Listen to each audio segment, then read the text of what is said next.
దేవునికి స్తోత్రాలు. ప్రభువైన యేసుక్రీస్తు నామములో ఈ కార్యక్రమం చూస్తున్న మీ అందరికీ శుభాభివందనాలు. అవిధేయత కలిగిన మానవులు అనే ఈ యొక్క అంశమును మనము ధ్యానము చేసుకుందాము. మానవులు ఎలా ఉంటున్నారంటే, ఎంత అవిధేయత కలిగి ఉంటున్నారనేది మనము దేవుని యొక్క పరిశుద్ధ గ్రంథములో నుంచి ధ్యానము చేసుకుందాము. లూకా సువార్త 14వ అధ్యాయము 15వ వచనములో ఆయన దేవుని రాజ్యములో భోజనము చేయువాడు ధన్యుడు అని ఆయనతో చెప్పగా, దేవుని రాజ్యం అంటే పరలోక రాజ్యము ఎలా ఉన్నది అంటే, మనం ఒక కుటుంబముగా ఏ విధంగా అయితే కలిసి భోజనం చేస్తామో, పరలోక రాజ్యములో కూడా అలానే కలిసికట్టుగా ఉండే ఆ గొప్ప ఆధిక్యత, ధన్యత అనేది మనకు ఉన్నది. ఇక్కడ దేవుని యొక్క పరిశుద్ధ గ్రంథములో దేవుని యొక్క భోజనం అనగా దేవుని యొక్క వాక్యము. యేసుక్రీస్తు ప్రభువారు అంటాడు గదా! మానవుడు మరి ఆహ్, మనుషులు రొట్టె వల్ల మాత్రమే కాదు గానీ, దేవుని నోటికెళ్ళి వచ్చు ప్రతి మాట వల్ల జీవించును. అంటే ప్రార్థనలు లేకుంటే శుక్రవారం ఉపవాస ప్రార్థన, ఆదివారం ఆరాధన, కొన్ని కూడికలు, కొన్ని దేవుడు మనము ప్రతిరోజు దేవుని యొక్క వాక్యము, ఆహారం ఏ విధంగా తీసుకుంటున్నామో, ఆ విధంగా దేవుని యొక్క వాక్యము తీసుకోవడానికి దేవుడు ఇలాంటి కూడికలు ఏర్పాటు చేస్తా అంటాడు. అయితే మానవుడు ఏం చేస్తున్నాడంటే, ఆ కూడికలను మరి ఏ విధముగా మిస్ చేసుకోవాలి అని ఒక ఉపాయము చేత ఇక్కడ వాక్యం ఏం చెప్తున్నదంటే, విందు కాలమందు వాళ్ళను మరి సిద్ధమనే రండని పిలవగా, వారు ఏక మనసుతో నెపములు చెప్పేది. ఈరోజు చాలామంది గూడా దేవుని యొక్క ప్రార్థనకు, మరి దేవుని యొక్క కూడికకు రాకుండా రకరకాల కారణాలు వెతుక్కుంటున్నారు, కారణాలు చెప్పుతున్నారు. ఇక్కడ ఏం జరిగింది అంటే 21 వచనంలో, అప్పుడు ఆ దాసుడు తిరిగి వచ్చి మాటలు తన యజమాని తెలియజెప్పగా, నువ్వు త్వరపడి వెళ్లి వీధుల్లోనూ ఆహ్, అక్కడ దేవుని యొక్క పరిశుద్ధ గ్రంథంలో 21 వచనంలో, ఆ యజమానుడు కోపపడ్డాడు. అంటే యజమానికి కోపం ఎందుకొచ్చింది? అంటే కోపముతోటి విందు తయారు చేసిండా? అంటే కాదక్కడ. ఆయన ఒక మంచి మనసు కలిగి, మంచి ఉద్దేశంతోటి విందు తయారు చేసిండు. కానీ ఈ ప్రజలేం చేస్తున్నారంటే, ఆ విందు టైంలోనే వారు పనులు చేసుకోవడానికి కారణాలు చెప్తున్నారు. మరి విందు అంటే ఏమిటి? దేవుని యొక్క వాక్యం, ప్రార్థనలు, శుక్రవారం ఉపవాస ప్రార్థన, ఆదివారం ప్రార్థనలు అనేటివి దేవుడు సిద్ధపరిచిన ఆ దినాలు. ఆ రోజు తప్పకుండా మన దేవుని యొక్క వాక్యం విని మన పనులు చేసుకోవాలి.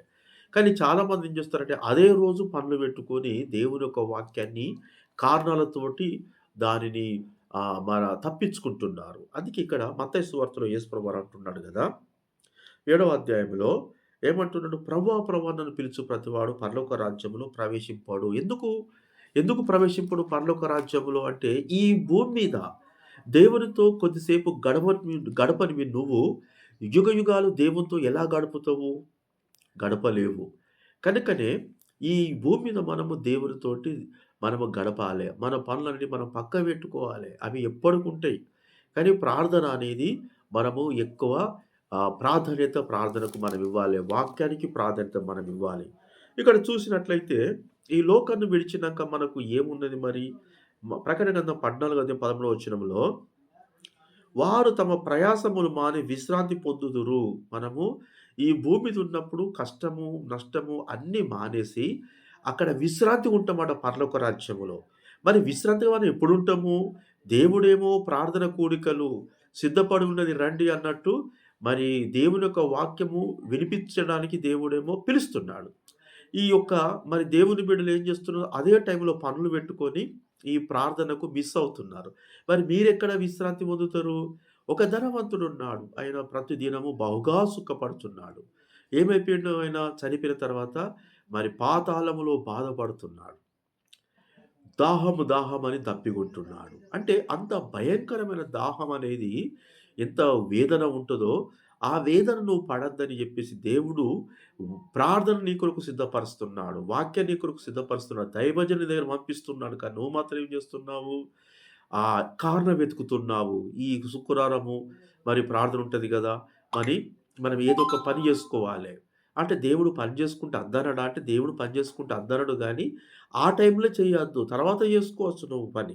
కానీ ఇక మానవులు ఎట్లా తయారవుతున్నారంటే, 16వ అధ్యాయం ప్రకటన గ్రంథంలో 8వ వచనము, కా నాలుగో దూత తన పాత్రను సూర్యుని మీద కుమ్మరింపగా, మనుషులు అగ్నితో కాల్చుటకు సూర్యునికి అధికారం ఇయ్యబడెను. సూర్యునికి దేవుడు అధికారం ఇస్తున్నాడు మనుషులను కాల్చుటకు. ఎందుకు అంటే, మానవుడు దేవునికి లోబడట్లేదు. మానవుడు దేవునికి విధేయుడు కావట్లేదు. మానవుడు ఎప్పుడూ కారణాలు ఎతుక్కుంటూ తన పని చేసుకుంటున్నాడు కనుక, దేవుడి సూర్యుడికి అధికారం ఇచ్చినాడు. కనుక విపరీతమైన ఎండలు, విపరీతమైన చలి, విపరీతమైన వర్షాలు, ప్రకృతి దేవుని చేతిలో ఉన్నది గనక ఎందుకు ఇవి జరుగుతున్నాయంటే మానవుని అవిధేయత. కనుక మనం ఇప్పటికైనా మనం ఒకటి గుర్తుపెట్టుకోవాలి. మన ప్రయాసములు మన విశ్రాంతిలో మనం ఉండాలంటే యేసుక్రీస్తు ప్రభువు సిద్ధపరిచిన ఆ ఉపవాస ప్రార్థన గావచ్చు, ఆదివార ప్రార్థన గావచ్చు, ఇంకేదైనా కూడికలు గావచ్చు వాటికి మనం తప్పకుండా అటెండ్ అయితేనే మనము విశ్రాంతిలో పాలు పంచుకుంటాము. కనుక ఈ టైంలో మనం పనులు పెట్టుకున్నట్లయితే అక్కడ మనము దేవుని దగ్గర ఉండలేము. కొద్ది మాటలు ప్రభు మన వెలుగులో దీవించునుగాక. ఆమేన్. Praise the lord to all. Thank you.